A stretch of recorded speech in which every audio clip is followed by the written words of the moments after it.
नमस्कार दोस्तों, मैं हूं सागर और आप सभी का बहुत बहुत स्वागत है आज के अपने इस वीडियो में। आज इस वीडियो में हम बात करने वाले हैं कोटक महिंद्रा बैंक स्टॉक के बारे में, जहां बुरी खबरों का जो सिलसिला है वो खत्म नहीं होता हुआ दिख रहा है। और आज भी सुबह सुबह एक बड़ी खबर निकल के आती दिखाई दी। कंपनी के जो जॉइंट एमडी थे उन्होंने भी यहाँ पे इस्तीफा दे दिया और उसके बाद स्टॉक में आज के दिन 4% तक की बड़ी गिरावट जो है देखने को मिली। स्टॉक 3-4 साल के बाद अगर आप देखेंगे तो 1600 रुपए के नीचे जाता हुआ दिखाई दिया। कहीं ना कहीं 2020 के बाद पहली बार ये स्टॉक 1600 के नीचे ट्रेड करता हुआ दिखाई दिया। क्लोजिंग बेसिस पे अगर आप देखें 1578 के आसपास स्टॉक की क्लोजिंग होती हुई दिखाई दी है। 2.83% स्टॉक डाउन था कहीं ना कहीं। आज के दिन लो जो लगा वो था 1552 रुपए के आसपास का और 1594 का हाई लगता हुआ दिखाई दिया। एक गैप डाउन ओपनिंग होती हुई दिखाई दी, क्योंकि जो खबर थी वो नेगेटिव थी और उस खबर को हम समझने की कोशिश करेंगे। लेकिन जो अगला एक बड़ा ट्रिगर है बैंक के लिए वो है इस कंपनी के क्वार्टर 4 के रिजल्ट, जो कि 4 मई के दिन आते हुए दिखाई देंगे, यानी कि शनिवार के दिन। उसका इम्पैक्ट जो है आपको सोमवार के दिन यानी कि 6 मई के आसपास देखने को मिलेगा। वहीं अगर हम बात करें वॉल्यूम की, 2,66,00,000 शेयरों से ज्यादा के वॉल्यूम आज के दिन देखने मिले। तो पिछले जब से इसमें आरबीआई का एक्शन होता हुआ दिखाई दिया है उसके बाद से स्टॉक में कहीं ना कहीं थोड़े वॉल्यूम बढ़ते हुए दिखाई दे रहे हैं। सेलिंग जो है वो थोड़ी यहाँ पे आपको बढ़ती हुई दिखाई दे रही है। चार्ट्स पे अगर हम बात करेंगे तो चार्ट पे भी कुछ इंपॉर्टेंट लेवल जो है वो मल्टीपल ईयर्स के टाइम फ्रेम में टूटते हुए दिखाई दिए, जिस कारण से कहने के सेलिंग प्रेशर थोड़ा और बढ़ता हुआ दिखाई दिया है। लेकिन एक सबसे बड़ा सवाल उठता है, क्या ये बैंक इस लेवल पे बेटर बाई है, वैल्यू बाई है? अगर कोई व्यक्ति इसमें सही समय देता है तो डेफिनेटली यहाँ से एक रिटर्न बनता हुआ दिखाई देगा। क्योंकि अगर आप इस कंपनी की वैल्यूएशन देखते हैं तो अभी इस कंपनी की वैल्यूएशन बहुत ही अट्रैक्टिव जोन पे आती हुई दिखाई दे रही है। 3,13,000 करोड़ के आसपास का मार्केट कैप है। अब देखें तो एक्सिस बैंक ने भी इस बैंक के मार्केट कैप को बीट कर दिया, इससे ऊपर का मार्केट कैप अब एक्सिस बैंक का हो चुका है। पिछले 4 साल में इस बैंक ने फिलहाल तो कोई रिटर्न नहीं दिया, उल्टा नेगेटिव रिटर्न दिया, जहां मार्केट 12,000 से 22-23,000 हो गया। वहीं ये स्टॉक 1750 के आसपास से गिर के 1500 के आसपास अब आता हुआ दिखाई दे रहा है। तो कहीं ना कहीं इनसे पैसा निकल रहा है और बाकी दूसरे स्टॉक्स पे जो है वो पैसा लगता हुआ फिलहाल दिखाई दे रहा है। लेकिन जो आरबीआई का एक्शन हुआ, क्या वो सब कुछ खत्म कर देगा या फिर बैंक के लिए वो एक प्रकार से स्पीड ब्रेकर टाइप का है? तो दोस्तों वो एक स्पीड ब्रेकर टाइप का है। ऐसा जो आरबीआई ने जो बैन लगाया है नए क्रेडिट कार्ड इशू करने से, वो पहले एचडीएफसी बैंक के साथ भी हो चुका है और उनको भी इस तरीके की फटकार पड़ती हुई दिखाई दी थी और अभी कोटक बैंक को भी पड़ती हुई दिखाई दी है। तो आप यहाँ से मानकर चल सकते हैं कि 6-8 महीने तो इनको लगेंगे अपने सारे आईटी इंफ्रास्ट्रक्चर और इन सारी चीजें जिसके ऊपर आरबीआई ने कंसर्न जाहिर किया है उसको क्लियर कट करने में। अभी अगर बैंकों के आप परफॉर्मेंस को देखते हो तो परफॉर्मेंस वाइज बैंक में कोई ऐसा खास प्रॉब्लम नहीं है। ईपीएस आप देख रहे हैं लगभग 87-88 रुपए के आसपास का है। प्राइस टू अर्निंग मल्टीपल देखें तो हिस्टोरिकल लो पे आपको देखने मिलेगा 18 से भी नीचे का पीई आपको चलता हुआ दिख रहा है।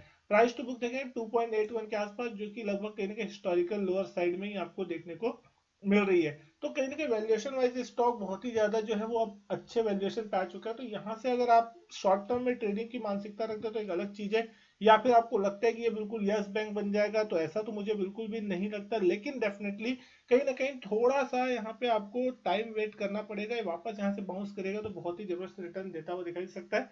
साल 2 साल 3 साल अगर यहाँ से होराइजन है तो आपको यहाँ से एक बड़ा रिटर्न इस स्टॉक में भी निचले लेवल से बन सकते हैं, क्योंकि टाइम कंसोलिडेशन जो है इस स्टॉक में बड़ा हो चुका है। लेकिन आज जो खबर आती हुई दिखाई दी वो खबर क्या थी? यहाँ पे जो कंपनी के जॉइंट एमडी थे केवीएस मेनन साहब, उन्होंने रिजाइन किया और उसके बाद स्टॉक 4% टूटता हुआ दिखाई दिया।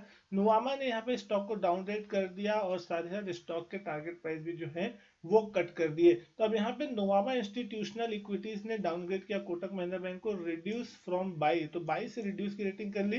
टारगेट प्राइस भी शार्प कट किया, यहाँ पे 1530 का टारगेट दिया जो कि पहले 2095 के आसपास का था। तो एक बड़ा टारगेट कट यहाँ पे नुवामा सिक्योरिटीज की तरफ आता हुआ दिखाई दिया है। अब ये जो जॉइंट एमडी साहब है मिस्टर केवीएस मेनन, इन्होंने रिजाइन किया और ये फेडरल बैंक में जा सकते हैं, ऐसी खबरें मार्केट में चल रही है। अब इन्होंने जो रिजाइन किया है, उन्होंने 29 साल की सर्विस की है इस बैंक में, उसके बाद रिजाइन किया। तो बड़ा यहाँ पे रेजिग्नेशन जो है वो माना जाए, क्योंकि कहीं ना कहीं बहुत ही ज्यादा एक्सपीरियंस होल्डर जो थे उन्होंने बैंक को छोड़ा, तो उनका एक इम्पैक्ट जो है मार्केट नेगेटिव वे पे लेता है। और पिछले 1-2 सालों में जिस तरीके से कहीं ना कहीं बैंक से कुछ रिजाइन हुए हैं, और खासकर आप देखेंगे उदय कोटक साहब का जो टर्म था वो भी ऑलमोस्ट पूरा होता हुआ दिखाई दिया था। उसके बाद से ये स्टॉक का जो है परफॉर्मेंस थोड़ा आपको लैकलस्टर देखने को मिला। तो अब यहाँ पे सवाल कहीं ना कहीं उठता हुआ दिखाई, शायद थी साथ अगर आप देख रहे हैं आरबीआई का जो एक्शन आता हुआ दिखाई दिया, आरबीआई का जो बैन आता हुआ दिखाई दिया है, वो भी स्टॉक पे थोड़ा ना थोड़ा आपको इम्पैक्ट डालता हुआ दिखाई दे रहा है। तो यहाँ पे टारगेट कट होते हुए दिखाई दे रहा है, तो बहुत लोगों को यहाँ पे थोड़ा नेगेटिविटी चलती हुई दिख रही है। तो पैसा कहीं ना कहीं एक स्टॉक से दूसरे स्टॉक की तरफ शिफ्ट होता है। वो आपको भी पता है कि अगर कोई नेगेटिव खबर निकल के आती है तो फंड सेलिंग करते हैं, और जब सेलिंग करते हैं डेफिनेटली वो पैसा निकलता है तो वो किसी और स्टॉक्स में जाता है। तो वैसे ही सेम आपको यहाँ पे देखने मिल रहा है कि अभी कोटक बैंक का समय नहीं चल रहा है, बुरा समय चल रहा है। प्राइवेट सेक्टर बैंकों में अगर आप देख रहे हैं कोटक एचडीएफसी उतना ज्यादा परफॉर्म नहीं कर रहे हैं, तो वहां से अगर आपको थोड़ा पैसा निकलते हुए दिखता है तो फिर दूसरे प्राइवेट सेक्टर बैंकों में क्या ऑप्शन है अगर उसको देखते हैं तो axis bank, ICICI bank, IndusInd bank, जहां पे पैसा शिफ्ट होता हुआ दिख रहा है। हो सकता है इन फ्यूचर उन बैंकों में फिर कोई प्रॉब्लम आएगी तो वहां से पैसा निकल के वापस कोटक या एचडीएफसी की तरफ शिफ्ट होता हुआ दिखाई देगा। तो मार्केट में जो इन्वेस्टर्स या बड़े फंड्स हाउस है वो पैसे को इस तरीके से इधर से उधर, उधर से उधर, जहां उनको सेफ लगता है कि जहां पे उनको रिटर्न बन सकता है वो उस तरफ पैसे को शिफ्ट करते हैं, और दूसरी तरफ जहां उनके पास ज्यादा होल्डिंग है और जहां उनको थोड़ी नेगेटिव न्यूज लगती है वहां पे सेलिंग करते हैं।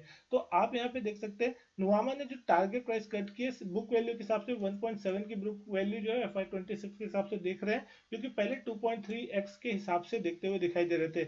और साथ ही साथ सब्सिडीज की वैल्यू 560 रुपए के आसपास चलती हुई कहने के देख रहे हैं, जो कि बहुत बड़ा डिस्काउंट यहाँ पे आप देख रहे हैं, 10% से ज्यादा का डिस्काउंट एक्सिस बैंक के मुकाबले देता हुआ दिखाई दे रहा है। तो ये एक नेगेटिव खबर डेफिनेटली बनती हुई दिखाई दे रही है।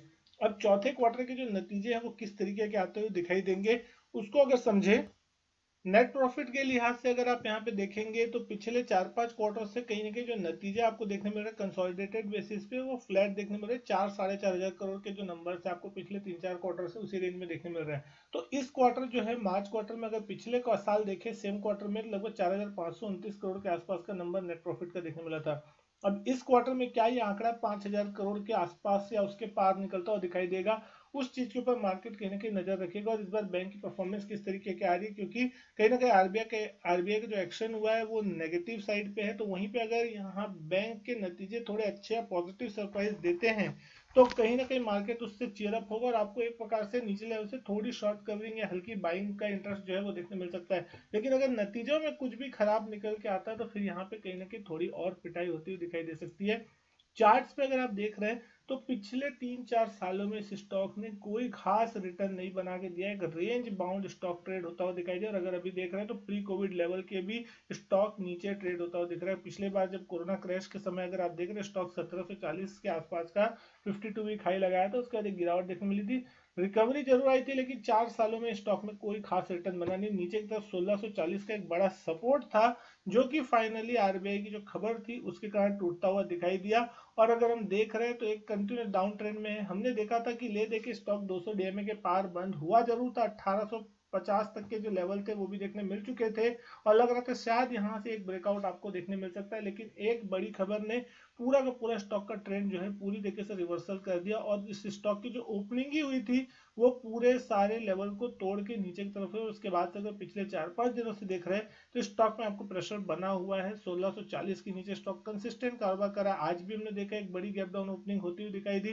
तो चार्ट्स पे दो बड़े गैप जो है वो बचे हुए हैं। आज भी अगर आप देख रहे हैं कल के दिन का लो था लगभग 1620 और आज के दिन का हाई लगभग 1594, यानी 25-26 रुपए का गैप जो है आज के दिन का बचा हुआ है। और वहीं जिस दिन आरबीआई वाली खबर निकल के आई थी उस दिन भी अगर आप देखते हैं तो जो हाई था लगभग 1700 के आसपास का था और उसके एक दिन पहले का जो लो था वो 1807 रुपए के आसपास। तो यानी कि वहां पे भी आप देखें 100-125 रुपए के आसपास का जो गैप है 100-110 रुपए के आसपास का वो बना हुआ है, जो कि बहुत बड़ा गैप है। और यानी कि आप समझ सकते हैं कि पिछले 1-1.5 महीने 2 महीने में जिन लोगों ने भी यहाँ पे पोजीशन बनाई वो सारे के सारे एक ही कैंडल में फंस गए।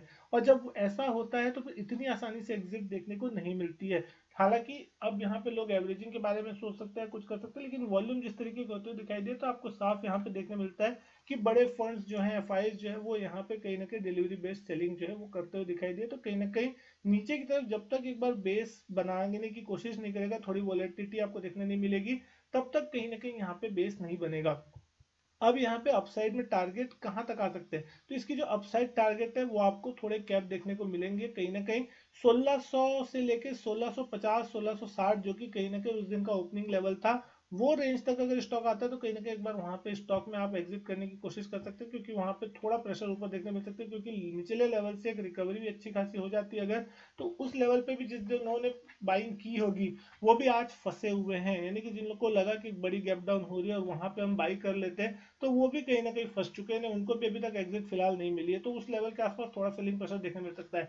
जब तक यहाँ पे स्टॉक 1700 रुपए के लेवल के ऊपर जाके ट्रेड करना चालू ना करे, तब तक यहाँ पे स्टॉक में आपको एक शॉर्ट टर्म रिवर्सल का संकेत फिलहाल देखने को नहीं मिलेगा।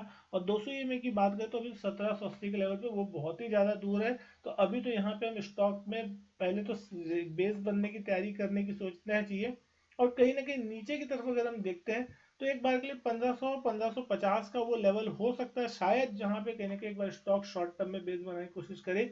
अब देखने वाली चीज होगी नतीजे किस तरीके के आते हैं और नतीजों के बाद क्या इम्पैक्ट जो है स्टॉक प्राइस पे देखने को मिलता है। उम्मीद करता हूँ वीडियो पसंद आई होगी, वीडियो अच्छी लगी तो लाइक करें, शेयर करें, चैनल नहीं किया सब्सक्राइब तो चैनल सब्सक्राइब जरूर करें। मैं आपसे मिलता हूँ अपने नेक्स्ट वीडियो में, तब तक के लिए goodbye and thank you.